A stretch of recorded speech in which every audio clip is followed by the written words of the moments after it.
What's going on, guys? Welcome back to another Adeline Garage Tech Tip. So if your transmission is stuck in a gear when you receive it from Ben Calmer or anybody else that rebuilds it for you, here's how you get it back out into neutral. So I was actually on the phone with Ben, super nice guy.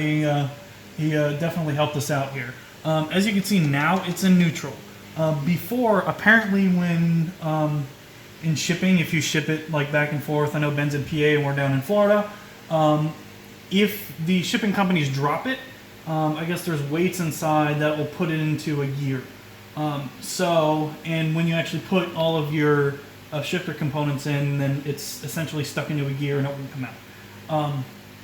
So what you have to do, there is two of these little caps at the top of the transmission. Hopefully you guys can see.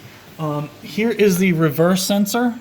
So this sensor, right behind it, there is a cap. I think you guys can see. Yeah. There's two. The angled one, which is this one, and then there is a, right where my finger is, right here.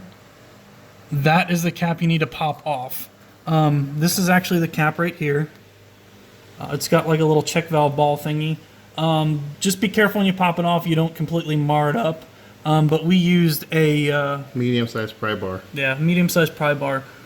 This is a lot easier to do when the vehicle is not, or when the transmission's not in the vehicle. So definitely something you want to check before you put the trans in. But we'll have a before and after of the lever inside. Yeah, so there is a lever inside. We'll try and insert a picture here.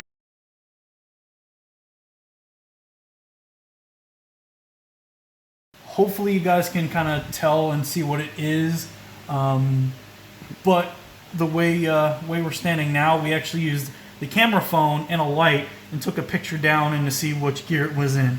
This one was actually in second, so it had to go backwards. So I guess they dropped the trans forwards. So it's very hard to do or feel.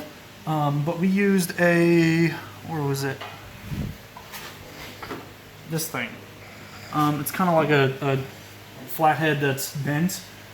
Put it in, and then you could pop it backwards into neutral. And then obviously when it's in neutral, it'll spin freely. Ben recommended just putting a little bit of silicone on this and then push it back down. You might want to tap it down a little bit with a hammer. I don't know how this will seat. You should describe how the shifter feels. Yeah. So. What we ended up having, the issue we had is it was locked. So we thought it was in a gear. When you put the shifter all together, it'll actually feel like it's in neutral, but it won't go into a gear and this will be locked. Which was a really weird feeling. We first thought it was because we haven't bled the clutch line yet. I mean, you should be able to move the trans in and out of gear without doing the clutch line. But we did that first and we're like, okay, now what's the issue? So called Ben. Thankfully, he picked up on the weekend and let us know that little tidbit of information that we didn't know, which will hopefully help you guys out. So yeah, I guess we'll go ahead and get started and put this back in, and then we'll put our shifter back in, and then we should be good to go.